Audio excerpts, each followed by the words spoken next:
Bonjour, pouvez-vous vous présenter brièvement? Bonjour, moi c'est Louise, j'ai 23 ans. Je vis à Paris depuis maintenant 5 ans et j'ai commencé à travailler dans le domaine associatif en 2015 à côté de mes études. Je faisais des études d'immobilier. J'ai décidé de travailler dans l'associatif à côté de mes études pour avoir comme une activité. Je faisais ça le vendredi soir. Vous aviez dit que vous étiez dans une association, laquelle exactement et pourquoi l'avoir choisie, celle-ci en particulier? Donc du coup, je suis rentrée dans les Restos du Cœur en 2015. J'ai choisi les Restos du Cœur. Il y avait plusieurs associations qui m'intéressaient, comme la Croix-Rouge, le Secours Populaire. Mais l'avantage des Restos du Cœur, c'est qu'ils proposaient différents domaines d'action. Donc on a par exemple les maraudes. Donc il y a 5 bénévoles qui sont dans une voiture et qui font le tour de Paris le soir et qui distribuent des sacs de couchage, des couvertures de survie, des plats chauds aux bénéficiaires. On a également, c'est ce que je faisais moi le vendredi soir, c'est les distributions de plats chauds sur un site en particulier. Donc nous on était sur Nation. J'arrivais sur les coups de 19h et on installait tout ce qui était les tables, les plats, les céréales et tout. Et ça durait jusqu'à environ 23h. On a aussi la distribution, les récoltes alimentaires, comme par exemple il y en a une qui va être faite la deuxième semaine de mars, où on est à Carrefour et tout le monde récolte à manger, la nourriture, des pâtes, le b.a.-ba. Et ça c'est le côté qui m'intéressait, comme quoi il y avait plein d'activités qu'on pouvait choisir lors de la réunion, et même on pouvait en faire plein, on pouvait distribuer le repas chaud, mais aussi faire les maraudes pour un autre soir. Et à l'instar des autres associations, par exemple le Secours Populaire, on nous imposait par exemple le mardi après-midi, il fallait toujours être là. Et c'était les heures, c'était 15h, 17h. Et étant donné que j'étais étudiante, c'était pas du tout pratique. L'avantage des Restos du Cœur, c'est de faire ça le soir, après les cours. C'était l'idéal. Que recherchez-vous exactement dans cette association? J'avais choisi de faire de l'associatif et spécialement les Restos du Cœur parce que c'était le côté humain. On rencontre plein de gens, que ce soit des bénévoles qui ont du coup un peu le même état d'esprit que nous, qui nous fait d'aider les gens, et des bénéficiaires qui nous racontent leur vie et voir que ça leur fait plaisir de se dire qu'ils rencontrent quelqu'un qui laisse nos pains entre guillemets dans la rue, qui sont à leur écoute, qu'on parle avec eux. Enfin, c'est vraiment l'idée d'aider les personnes. Puis, le soir, en rentrant chez soi, on se dit bêtement qu'on a fait une bonne action et que notre journée, elle n'a pas été totalement pourrie. C'est un côté totalement égoïste aussi parce qu'on se dit qu'on fait ça pour avoir de la reconnaissance, mais au final, pas tant que ça parce que c'est aussi aider notre prochain et dans les temps qui courent, c'est pas plus mal. Donc c'est vraiment le côté humain qui vous a plu dans cette association? Ouais, c'est vraiment le fait de rencontrer des gens, de parler avec eux. C'est pas des grandes discussions, hein, c'est sûr. Pour exemple, il y avait un bénéficiaire. Toutes les semaines, je le voyais. Toutes les semaines, il me racontait la même histoire. Comme quoi, avant, il était assureur, qu'il avait plein d'argent et tout, machin. Et je lui racontais ma vie aussi, que je faisais des études d'immobilier. Il me disait ce qu'il fallait que je fasse, où est-ce qu'il fallait que j'investisse. En soi, c'était pas des conseils très utiles, mais c'était juste histoire de parler, d'avoir une conversation et de se dire qu'eux, ils étaient un peu moins seuls dans la journée, mais que je pouvais très bien avoir la même conversation et ce que j'avais toutes les semaines, le vendredi soir, entre 20h et 20h10, j'avais ma conversation avec lui. Pourriez-vous nous dire où se trouve exactement le local des Restos du Cœur? Alors, c'est un peu complexe, dans le sens que, on va dire, le siège social, entre guillemets, des Restos du Cœur, il est au niveau de Gare de l'Est. Donc c'est là où il y a la directrice, où on reçoit les bénévoles pour faire des formations. Parce que j'ai fait une formation. Je n'ai pas fait une formation, mais pour devenir bénévole, je m'étais inscrite sur Internet, sur les Restos du Cœur. Et on m'avait rappelé, il y a une journée, ou même pas une journée, c'est quelques heures, où on est au centre, les Gares de l'Est, où on nous explique le fonctionnement des Restos du Cœur. Il y a un grand local, mais c'est pas vraiment. Je dirais même pas qu'il y a vraiment un siège social. Mais par exemple, tout ce qui est l'alimentaire ou la distribution des plats chauds, où ils font tous les plats chauds, déjà, il faut savoir que c'est des bénéficiaires qui sont engagés pour faire les plats chauds, pour les apporter sur les différents sites qu'il y a. Et ça, c'est à Gennevilliers. Et après, comme je le disais tout à l'heure, c'est que pour les Restos du Cœur, il y a plusieurs sites sur Paris. Par exemple, nous, vendredi soir, c'était sur Nation, mais il y en a aussi à d'Enfer. Il y y en a d'autres. Je crois qu'il y a une quinzaine de sites. Enfin, j'ai ces deux-là en tête, mais donc au final, il n'y a pas vraiment de local précis. Et sur le site de Nation, comment ça se passe exactement le travail? Alors déjà, on est arrivé. Enfin, faut savoir que sur le site de Nation, en soi, on était environ une quinzaine de bénévoles tous les vendredis soirs. On pouvait être plus ou moins, mais pour que le site fonctionne vraiment bien, il faut être une quinzaine. Si on est moins, il y a des soirs où nous arrivait où on était 9. Genre, littéralement, on ferme le site, on n'a pas de distribution parce que c'est impossible. Donc on arrive là-bas sur les coups de 19h, 19h30.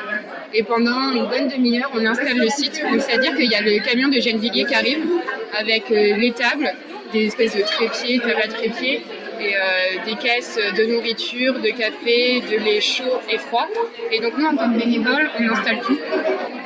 On avait plusieurs tables. Alors il y avait une table où on distribuait du pain, des yaourts. Une seconde table, c'était les plats chauds. Une table pour le petit déjeuner, enfin, ce qu'on appelait petit déjeuner parce que c'était tout ce qui était céréales, les chauds, les froids. Une table pour la soupe et une table pour le café. Et au final, donc on commençait l'ouverture du site, si tout allait bien, sur les coups de 20h, 20h15. Et du coup, il y avait des bénévoles il y avait 4 bénévoles qui étaient au fil, et tous les autres bénévoles étaient derrière les tables à distribuer. Il y en avait d'autres aussi, dont Yoni. Yoni, c'était mon responsable comment on dit ça? Le responsable du vendredi soir, qui lui nous gérait et qui nous disait toi tu vas à telle table et tout, mais il n'y avait aucune table qui était désignée à une personne précisément. Par exemple, ça m'est arrivé de faire le café, le plat chaud. Au final, aucun bénévole avait de table ou de tâches précises. On était un peu libre d'aller sur les stands entre guillemets qu'on voulait. Donc ça durait jusqu'à, on va dire, les coups de 22 heures. Après, ça dépendait combien il y avait de bénéficiaires aussi qui étaient sur les sites. Parce que bon, en début de mois, les gens ont reçu leur paye. Parce qu'il ne faut pas croire aussi, tout ce qui est bénéficiaire, c'est pas que des SDF. Il y a des personnes qui avaient leur appartement, quoi que ce soit, et qui pouvaient venir. Et l'avantage des Restos du Cœur, notamment sur les sites le soir, c'est que les gens, n'importe qui peut venir. Enfin, vous pourriez venir, on ne vous dirait rien, on ne vous demanderait pas de carte d'identité, vos fiches de paye et savoir si vous gagnez quelque chose. On s'en fiche vraiment. Vous faites la queue et on vous distribue les repas chauds. Donc en début de mois, il n'y avait pas énormément de personnes. Pas énormément, ça veut dire ils étaient au moins une centaine de bénéficiaires. Et à la fin du mois, c'était tout de suite plus compliqué. On était déjà plus sur les coups de 200 bénéficiaires. Les 200 bénéficiaires, quand vous êtes une quinzaine, vingtaine de bénévoles, c'est pas énormément, surtout que vous en avez qui sont alcoolisés, qui peuvent être violents. Ça, après, c'est autre chose. Donc, c'était pas tous les jours facile pour ça. Mais pour en revenir du coup aux tâches, donc ça durait environ sur les coups de... Le site fermé vers 22h. Après, le responsable, donc Yoni, pouvait distribuer si on avait des places pour les péniches, parce qu'il y a les péniches du cœur aussi qui existent. Place sur une péniche, ça porte bien son mot. Et en fait, c'est des couchages où le soir, ils peuvent accueillir une dizaine de bénéficiaires. Et donc nous, le vendredi soir, on pouvait accueillir 2-3 places. Et ça, c'est un peu le côté horrible, entre guillemets, parce qu'on devait choisir au pif des bénéficiaires en disant, vous, écoutez, vous allez pouvoir dormir ce soir au chaud, mais vous, non. Mais il n'y avait aucun critère. Enfin, c'est vraiment, on va dire, la tête de l'emploi, quoi. Et ça, c'était pas très, très sympathique. Et après,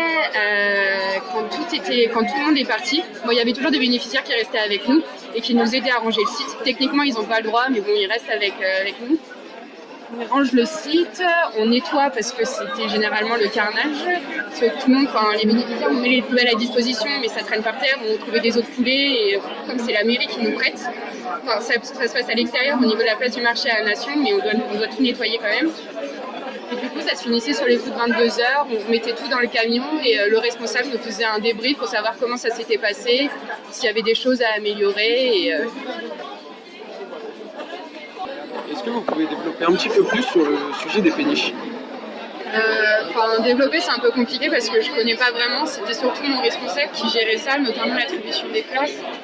Après, ce que je sais vaguement des péniches, je ne sais même pas s'il y en a une ou plusieurs. À mon esprit, pour moi, il n'y en avait qu'une qui était relativement assez grande. Et le soir, du coup, les responsables de site distribuer des places.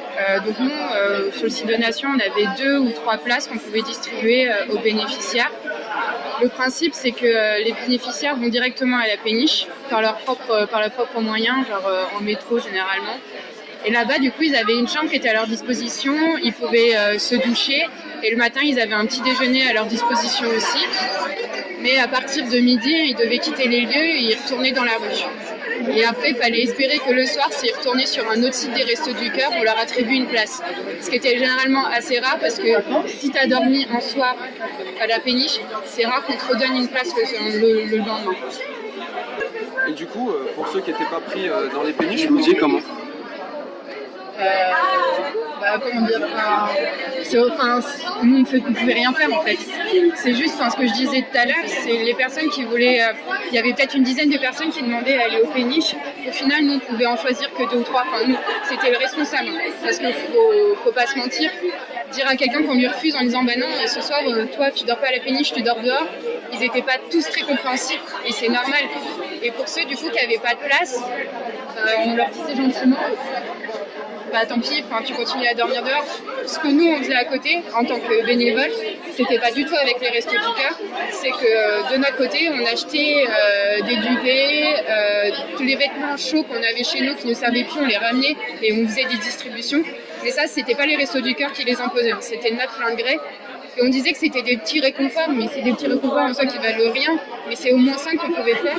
S'il y avait vraiment quelqu'un qui était dans une situation urgente, dans ces cas-là, on appelait les services pompiers ou le SAMU social. Mais c'est tout ce qu'on pouvait faire. On ne pouvait pas leur dire bah, venez, vous allez dormir chez moi. C'était impossible de faire ça, sinon il fallait faire ça avec les 100 bénéficiaires. C'était impossible. Et quel est votre ressenti quand vous refusez l'accès à la péniche? C'est frustrant parce qu'on se dit que on est dans une association, c'est pour aider les autres et au final, on nous demande quelque chose de bête, on nous demande juste un toit et nous on peut rien faire. On leur distribue déjà les plats chauds, tout ce qui est céréales et tout, on les aide, on leur donne même des duvets quand on peut.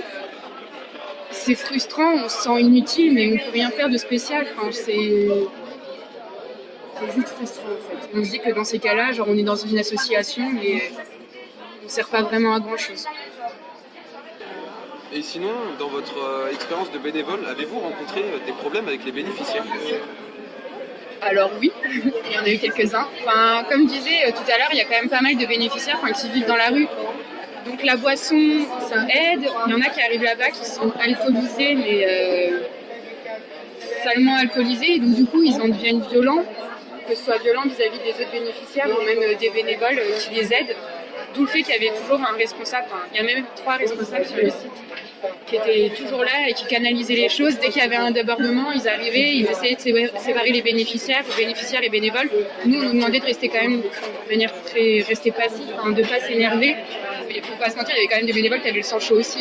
Quand on se fait insulter à longueur de journée, de lutte, de tout ce qu'on veut, il y en a, il faut quand même avoir un mental qui suit avec.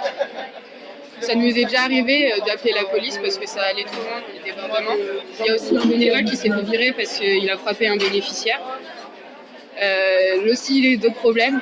C'est un peu une anecdote dans le sens, comme vous avez quand même la majorité des bénéficiaires, il y avait quand même beaucoup d'hommes.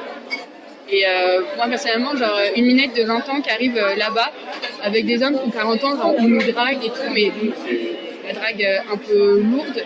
Et donc du coup à la fin j'avais toujours un autre bénévole qui devait rester avec moi parce que c'était insistance en mode je veux ton numéro et tout. Au début on rigole, c'est bon enfant, mais par exemple il y en a un qui m'a suivi genre jusque pas loin de chez moi. Donc du coup ça j'ai dû après les bénévoles, ils étaient adorables et dès que je leur ai dit ça,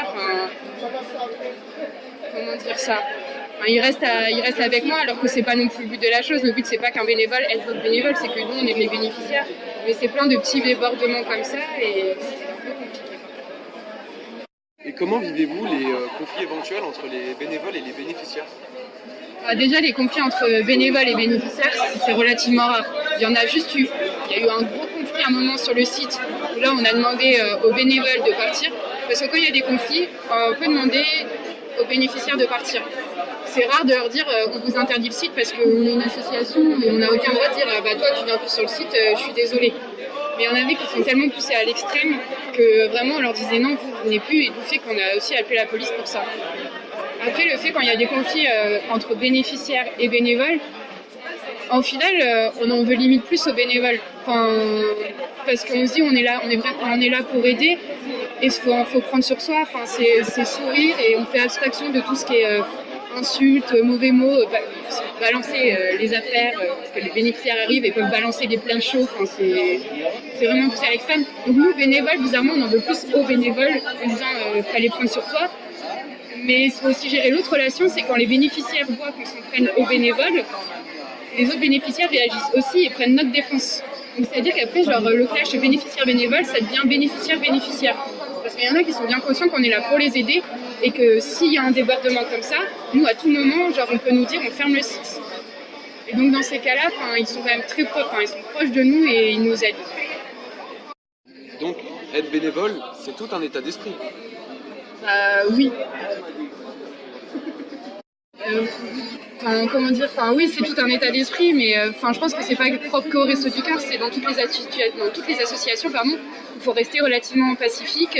Si on est plutôt sanguin et tout, l'association, c'est pas un domaine qui est fait pour vous. Il faut rester relativement calme, prendre sur soi et sourire parfois bêtement aux gens, mais on se dit que c'est un mal pour un bien. Avez-vous une anecdote croustillante à nous raconter quand vous étiez bénévole au Resto du Cœur? Croustillante, je sais pas si elles le sont vraiment, mais il y avait des minutes où ça se passait vraiment bien, où il y en avait qui nous ont ramené un moment, genre, il y en a une qui m'a acheté un bouquet de fleurs, ça c'était mignon. Il y en a une autre qui est venue me voir en me demandant de ne pas toucher au responsable du site parce que c'était sa target et qu'il fallait pas y toucher. Donc du coup, je suis allée voir le responsable pour lui dire et on a commencé à rigoler. Enfin, c'est vraiment des petites anecdotes qui sont mignonnes. Il y a vraiment, faut pas... Outre ce que je raconte avant, genre il y a vraiment des bénéficiaires qui sont adorables et c'est vraiment les trois quarts du temps, c'est quand même une bonne ambiance. Et sinon, c'est ce que j'ai évoqué tout à l'heure, l'anecdote où il y avait deux bénéficiaires qui visiblement, ils m'aimaient bien. Ils m'aimaient bien l'idée qu'il y avait une jeune fille de 20 ans qui était sur le site. Et du coup, ils m'avaient demandé plusieurs fois mon numéro de téléphone. J'avais dit non, mais ça restait relativement courtois. Et une fois, quand on a fermé le site, tout le monde est parti. J'ai commencé à me diriger en direction du métro. Et en fait, j'ai vu qu'il y avait deux bénéficiaires qui me suivaient et qui sont arrivés comment on dit, là où j'étais, à ma position. Et ils ont commencé à me parler et en fait ils ont pris le métro avec moi pour essayer de me raccompagner jusqu'à chez moi, pour savoir où je vivais, ce que je faisais exactement dans la vie. À savoir qu'on reste quand même parfois relativement assez vague, il faut quand même garder une distance entre bénévoles et bénéficiaires. Il était très gentil mais ça s'arrêtait là. Et donc au final, c'est sur le moment, genre ça fait pas, j'ai pas eu peur ou quoi que ce soit, mais c'est plus avec du recul en disant j'étais toute seule. Avec deux garçons de 40 ans qui étaient un peu alcoolisés et on ne sait pas ce qui peut se passer. Et donc du coup j'en avais parlé à un de mes responsables et donc après ça j'avais toujours un de mes responsables qui était avec moi où dès que les deux bénévoles en question étaient un peu trop insistants à mon égard, ils arrivaient et ils recalaient l'affaire directement. Et depuis 2015 vous êtes toujours bénévole au Resto du Cœur? Non, au final j'ai été bénévole un peu plus d'un an et demi. Et j'ai décidé d'arrêter d'être bénévole au Resto du Cœur quasiment après les attentats de novembre 2016. Et c'est à cause des attentats que vous avez arrêté d'être bénévole? Oui et non. Le fait qu'il y ait les attentats, pour moi en tant que bénévole, ça ne changeait pas grand-chose. J'avais toujours autant envie d'aider et ça ne me posait pas de problème, cette perspective-là. Ce qui m'a plus gênée, c'est que quand il y a eu les attentats, du coup tout le monde a voulu faire du bénévolat. Et ce que je vous disais tout à l'heure, c'est qu'au niveau du site, généralement, pour que ça marche bien, on est environ une quinzaine. Parfois on pouvait être une vingtaine, mais ça allait très bien. Et après les attentats, on s'est retrouvés à 20-25 bénévoles. Et en fait, sur le site, c'est énorme. Ça paraît quand même énorme. Et au final, quand moi j'y allais, j'avais l'impression de ne plus être utile. Parce qu'au final, j'étais plus vraiment sur une table. J'étais juste en train de ramasser les déchets qui étaient par terre, à parler avec des gens, ce qui pouvait toujours être appréciable. Mais j'avais moins l'impression d'aider. le côté où tout le monde s'est réveillé en mode on va faire du bénévolat parce qu'il y a une conscience populaire à ce moment-là à cause des attentats, ça m'a un peu dérangée. Et étant donné que je voyais qu'il y avait plein de monde calé, j'ai décidé d'arrêter. Après, je sais pas, mon avis, c'est que mon avis, hein, le fait qu'il y ait eu plein de bénévoles au Resto du Cœur, ça a duré qu'un moment. Clairement, ça a duré 3-4 mois et après, ça a été fini et j'aurais pu y revenir. Mais j'en avais plus l'envie. Est-ce que le bénévolat vous manque dans votre vie quotidienne? Franchement, ouais. Ça me manque et je me dis que j'aimerais bien en refaire. Après, je sais pas si ça sera toujours au Resto du Cœur. Parce que les Restos du Cœur, ça reste vraiment une belle association. Enfin, outre le côté que tout le monde connaît, avec les concerts, Coluche et tout. Enfin, il y a vraiment le côté humain qui était génial. Enfin, les bénéficiaires étaient vraiment adorables. On raconte des anecdotes tout à l'heure avec les fleurs et tout. C'est vraiment rigolé. Les bénévoles, pareil, enfin, c'est des amis, limite, ça paraît totalement peut-être bidon de dire ça, mais comme une famille. Et c'est vraiment quelque chose qui me manque. Après, je me dis, j'aimerais bien en refaire. Après, je sais pas si je le referai demain ou pas, mais peut-être même faire totalement autre chose. Pourquoi pas partir dans l'humanitaire ou aller visiter une autre association. Si vous redeveniez bénévole, est-ce que vous resteriez au Resto du Cœur ou alors vous allez voir d'autres horizons et voir comment se passe dans les autres associations? Je sais pas. Les Restos du Cœur, ce que je disais tout à l'heure, c'est vraiment c'est devenu comme une famille. Et si on me disait demain tu redeviens bénévole au Resto du Cœur, ça me dérangerait pas le moins du monde parce que je sais que ça se passerait bien. Après, j'aimerais bien voir aussi comment ça se passe dans d'autres associations en France, par curiosité, et puis même découvrir, rencontrer d'autres personnes, parce qu'il y a même d'autres associations qui font plus ou moins que les Restos du Cœur. Donc ça serait côté intéressant. Après, d'un point de vue personnel, comme j'aimerais bien faire de l'humanitaire ou quoi que ce soit, pourquoi pas m'orienter plus vers des ONG. Mais après, c'est un peu complexe parce que, comment dire ça, il y a des ONG qui m'intéressent pas du tout, par exemple Action contre la faim. Enfin, après, c'est très personnel ce que je vais dire, mais comme je le sais, en fonction des chiffres qui sont sortis, qui réclament de l'argent alors qu'ils ont des bénéfices énormes sur leur compte, en soi, je regarderai plus dans quelle association je vais me diriger déjà, mais au jour d'aujourd'hui, je sais pas laquelle je veux exactement. Donc c'est le bénévolat qui vous a plutôt dirigé vers l'humanitaire? Ça a fortement aidé. Enfin, de base, l'humanitaire, ça m'avait toujours intéressé, mais le fait de mettre un pied dans le monde du bénévolat, le monde des Restos du Cœur, enfin, c'est vraiment quelque chose qui m'a plu, le fait de pouvoir aider les personnes sans attendre rien au final au retour. Enfin, c'est juste parler avec les gens, rigoler avec eux, voir bêtement, genre un sourire, c'est quelque chose qui fait plaisir. Et ça, ouais, au final, ça m'a conduit à me dire que l'humanitaire, c'était quelque chose qui me plaisait et pourquoi pas essayer. Après, avec une autre association, partir beaucoup plus longtemps, mais faire du bénévolat, du coup, en Afrique, à Madagascar, enfin, n'importe où, mais c'est faire autre chose, voir un autre monde et découvrir d'autres choses. Mais du coup, voyager grâce à l'humanitaire, c'est pas du tout par rapport à votre cursus d'étudiante? Ah non, ça n'a aucun rapport. Le fait d'avoir les études d'immobilier, c'était à côté, c'est le fait d'avoir mon diplôme qui est là, qui est casé au cas où. Après, je me dis, c'est l'âge à 23 ans, c'est le moment où on dit on peut partir. Je pense pas que je dirais je fais de l'humanitaire à 40 ans. Donc là, c'est le moment où je sais que j'ai un bagage en poche. C'est quelque chose qui me plaît, donc pourquoi pas essayer de voyager, de découvrir d'autres cultures, aider en même temps. C'est tout bénef et ouais, c'est quelque chose qui n'a aucun rapport avec l'immobilier, mais pourquoi pas essayer. Pouvez-vous nous dire votre expérience, enfin plutôt votre ressenti, sur votre ressenti en tant que bénévole?